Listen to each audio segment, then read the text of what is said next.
Piping training centre থেকে আপনাকে ধন্যবাদ। আজকে আমরা জিজ্ঞেস করব সাপোর্ট সম্পর্কে। সাপোর্ট কি, সাপোর্ট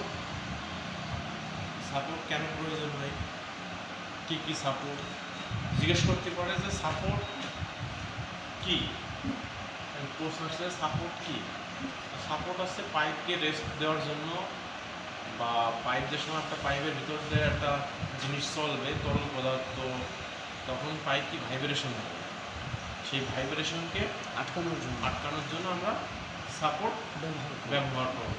যেমন আমরা যদি পাইপের মধ্যে যে সব তরল পদার্থ চলবে, যেমন ভাইব্রেশন হবে, তখন কি পাইপের অ্যালাইনমেন্ট অনেক সময় সরে যেতে পারে, নড়ে যেতে পারে, এই জন্য পাইপটা আটকানো যায়। তাহলে সাপোর্ট হচ্ছে দুই প্রকার। কি কি সাপোর্ট? দুই প্রকার, primary support, secondary support. Support সাধারণত দুই প্রকার, primary support, secondary support. Primary সাপোর্টটা কি? এরকম একটা পাইপের গায়ে ওয়েল্ডিং করা থাকবে, যে সাপোর্টটা পাইপের গায়ে ওয়েল্ডিং করা থাকবে তাকে আমরা প্রাইমারি সাপোর্ট বলতে পারি। আর যে সাপোর্টটা পাইপের গায়ে ওয়েল্ডিং করা থাকবে না, যেমন পাইপকে রেস্ট দেওয়া যাবে, পাইপকে রেস্ট, যেমন এই যে পাইপ যাচ্ছে, এই যে পাইপ কি, তাহলে পাইপকে রেস্ট দিচ্ছি আমরা, তখন আমরা তাকে সেকেন্ডারি সাপোর্ট বলতে পারি। তা সেকেন্ডারি সাপোর্ট কি কি হইতে পারে?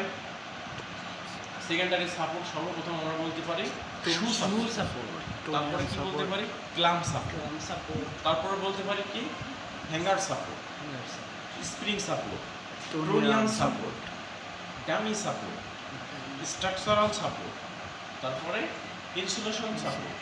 এগুলো কি সবগুলো সেকেন্ডারি সাপোর্ট। যেমন সেকেন্ডারি সাপোর্টের মধ্যে একটা আমরা আইছি ডামি সাপোর্ট। ডামি সাপোর্টের কি আছে, যেটাই আমার ডামি আছে, inside, outside dummy, inside dummy, centre dummy. Dummy support আবার তিন প্রকার, outside dummy, inside dummy, centre dummy. এতটুকু আমাদের প্রয়োজন।